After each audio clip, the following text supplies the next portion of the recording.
Guys, this video is made possible by the heroes at Backblaze. Just go to backblaze.com/TopTenz and get hooked up with unlimited backup for $6 a month right now. Don't delay.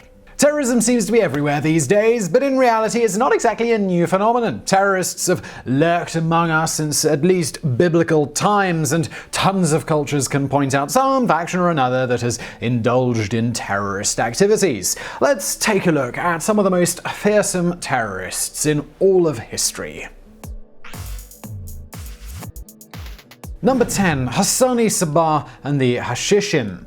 The Nizari Ismaili was a fairly small sect that lived in the impenetrable mountain castle of Alamut, the ruins of which still exist and are in Iran. They were led by a man called Hasan-e Sabah. He was a member of the Ismaili Shia Muslims who were extremely persecuted by the ruling Seljuk Empire, and he had decided to make Alamut a safe space for his followers. Hasan-e Sabah started out with a series of good guy moves. In 1090, he concocted a cool plot that allowed him to take over the Alamut fortress without bloodshed, and it is said that he even financially compensated the old ruler that he was replacing. Then he improved Alamut's irrigation systems, built a great library for a vast collection of scientific and philosophical texts, and turned the site into a stronghold.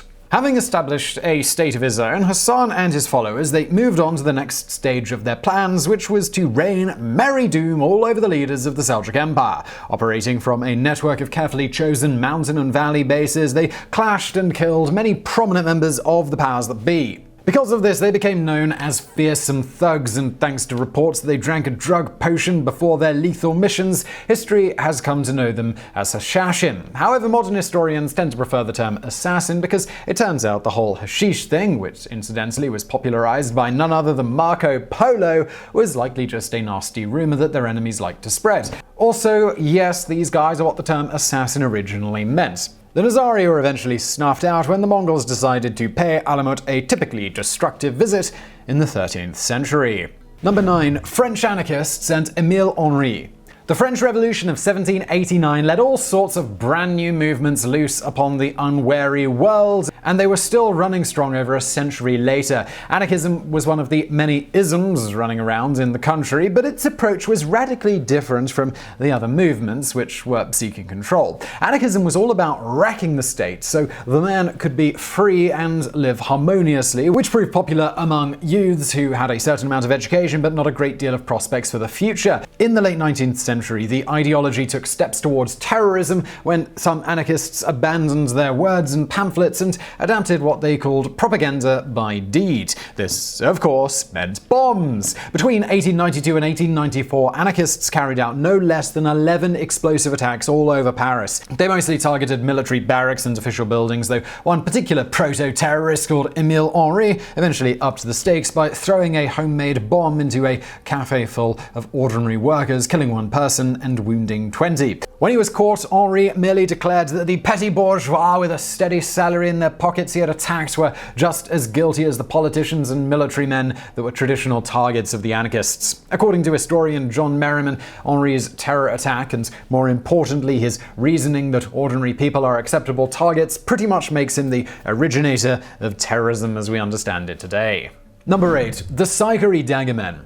Rome was kind of a big deal during the 1st century, and the Jewish people weren't all that happy about some foreign emperor presiding over them. Around 6 AD, the descendants of a prominent revolutionary called Judas of Galilee decided to do something about the Roman rule. Said something was the Psychery, aka Daggermen. Led by Judas's grandson, Menahem ben Jair, the Daggermen were notorious for the small concealed daggers they carried around so they could carry out assassinations in the blink of an eye. Although they were closer to guerrilla fighters than terrorists in the modern meaning of the term, there was a clear premeditated terror effort in their actions. Instead of attacking their targets in secluded areas and at night, they tended to carry out their murders in broad daylight and crowded places, only to slip away unnoticed among the panicking people. They also used shock tactics such as raiding and burning down pro-Roman villages and kidnapping people. The Sicarii are occasionally lumped together with groups such as the Zealots, who were a political party that often clashed with the powers that be. However, unlike Zealots who targeted Romans, the Psychery Daggermen preferred to attack prominent Jewish people who they felt were too friendly with Rome. Number 7. Jeremiah Odonovan Rosa.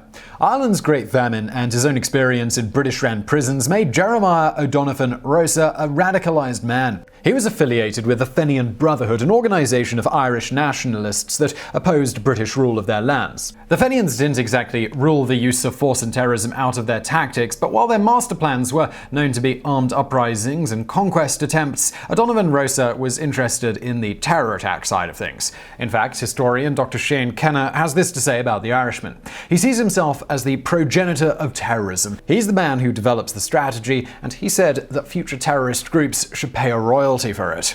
Dynamite Rosa, as he was colloquially known because of his love of explosives, certainly seems to have adapted a lot of the tactics that can still be found in the modern terrorist playbook. He was constantly updating his knowledge of new ways to communicate and wreak havoc. He loved his status as a despised Bin Laden-type figure in Britain, and because he lived in the US for his most notorious years, he commonly organized bombings from afar. He was also extremely happy to take responsibility for his explosive campaigns on British soil. Odonovan Rosa openly operated both a dynamite school and a dynamite fund, and even owned a newspaper where he openly told everyone about his acts of terror. Because of his bombastic speeches and constant presence, he soon became the face of the Irish resistance, and his death in 1916 was a significant event that acted as a catalyst for the Easter Rising Rebellion. Number 6. Viet Cong.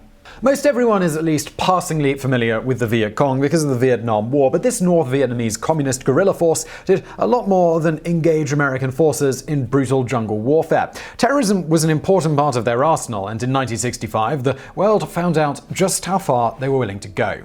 Up to that point, Vietcong terror attacks were already fairly commonplace in rural parts of South Vietnam. However, terrorism had started to bleed into the capital city of Saigon. By the summer of 1965, the VC had already bombed a hotel where American officers were staying, and an air terminal, and even the US Embassy building. However, on June the 25th, things got really out of hand when they targeted a popular floating restaurant, Mai Khan, during its busiest hours. Vietcong had selected the Mai Khan because it was populated by foreigners and newsmen, and attacked it with 2 bombs specifically designed to cause maximum carnage. Their plan was tragically successful, and apart from the global headlines the shocking attack made, its body count was significantly high. The total casualties are estimated to be as high as 123 people from 6 different countries, and it has been said that up to 51 of the dead were affiliated with the CIA. Now, the reality is that you probably don't really have to worry about terrorism very much. Statistically, you're going to be absolutely fine. But you know where the numbers are less in your favor? That would be losing your documents from something like a hard disk failure, someone nicking your laptop, or, it just going kaput. And that's why you need Backblaze. Now,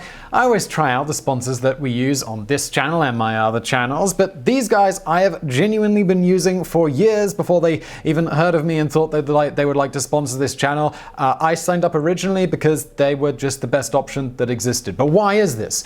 Well, I don't want to think about backups. I just want them to run in the background. I have an absolute ton of data, many terabytes, and I needed unlimited backup. And I also needed it to be cheap because I am cheap. And Backblaze, well, yeah, it does all of that. It is cheap. It's $6 a month. It's truly unlimited. And I don't know if you guys have ever had that thing where, you get a letter from your ISP. It's like, you're downloading too much. That's not, it's unlimited, but fair use, guys. Backblaze has none of that nonsense. And it's also ultra easy. It just runs in the background, backing everything up. I'm pointing over there because that's where my computer's backing up stuff right now. They've backed up 750 billion megabytes of data.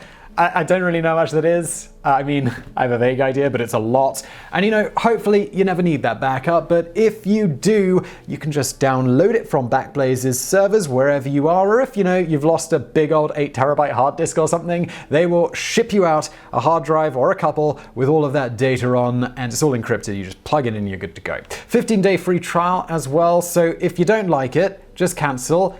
You will like it. It's awesome. Backing up your stuff, super important. This is one of my favorite sponsors. Just do it. It's backblaze.com/TopTenz. Please go through my link, because going through the links let the sponsors know that you guys actually care about the things that I promote, and that means more sponsors come on board, and that means we keep making videos. And speaking of videos, the top 5.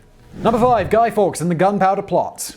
Perhaps the most famous unsuccessful act of terrorism in history, the Gunpowder Plot took 3 years to put together. From 1601 to 1603, several Catholic English gentlemen formed a close-knit group that met regularly to try and figure out ways to push the country away from its Protestant rulers. However, Earl of Essex and his unsuccessful rebellion against Queen Elizabeth I made it clear that they'd have to be a little sneakier. When King James I took the throne in 1603 and failed to be any more sympathetic towards Catholics, the group decided that enough was enough. Fawkes was not a part of this original group of disillusioned gentlemen. Instead, he was a schoolmate of one plotter and was recruited to the cause because he was a staunch English nationalist who opposed the king's plans to unite England and Scotland, and he also happened to be a military man and an explosives expert. However, he was one of the 5 core conspirators who swore an oath of secrecy to each other.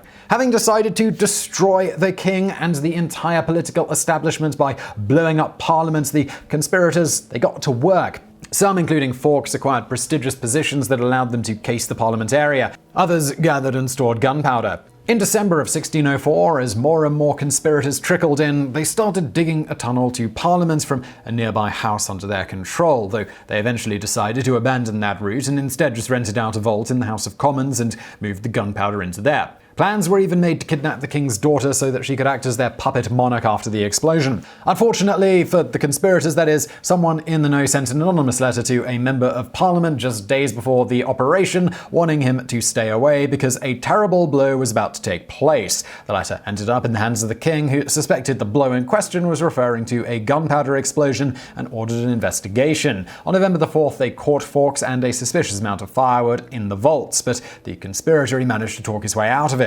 However, the king ordered a second search on November the 5th, and this time they discovered no less than 36 barrels of gunpowder, and also Fawkes, who was carrying a bunch of matches and fuses. He was arrested on the spot and confessed 4 days later after horrendous torture. The rest of the gunpowder plotters were either killed or captured soon afterwards. Number 4. The Palestine Irgun. Irgun Zvi Lumi, also known as Etzel, was founded in Palestine in 1931 as an underground right-wing organization that was originally supported by Zionist parties, but after just 5 years it fell under the influence of an extremist group called the Revisionist Party. Their aim was to make Palestine a Jewish state, and use of force was very much on the menu. Since Palestine was occupied by Great Britain at the time, Irgun unleashed a wave of terror attacks and assassinations against the British, who captured and executed many Irgun members whose comrades went on to return the favor to British hostages. Irgun's most defining characteristic was its horrifying efficiency, which was especially apparent during the last years of the British Mandate. In 1946, their explosive attack on the King David Hotel in Jerusalem killed 91 people, both civilians and soldiers. Irgun managed to capture a portion of the city of Jaffa, and in 1948 they even managed to conquer Akko, an impenetrable fortress prison that Napoleon himself had failed to take. Number 3. Tamil Tigers. Some call them the Alalan Force, others prefer their official name, which is the Liberation Tigers of Tamil Alam. However, most people just know them as the Tamil Tigers. This Sri Lankan separatist group has been around since 1676 and was given a foreign terrorist organization ranking in 1997 because of their increasingly terroristic activities.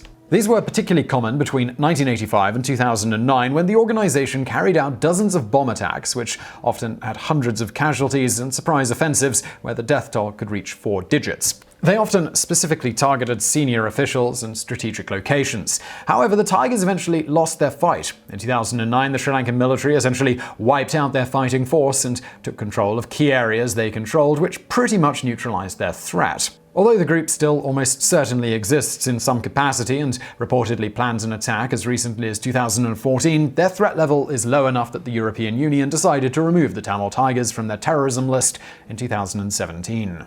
Number 2. Rengo Sekigun, the United Red Army.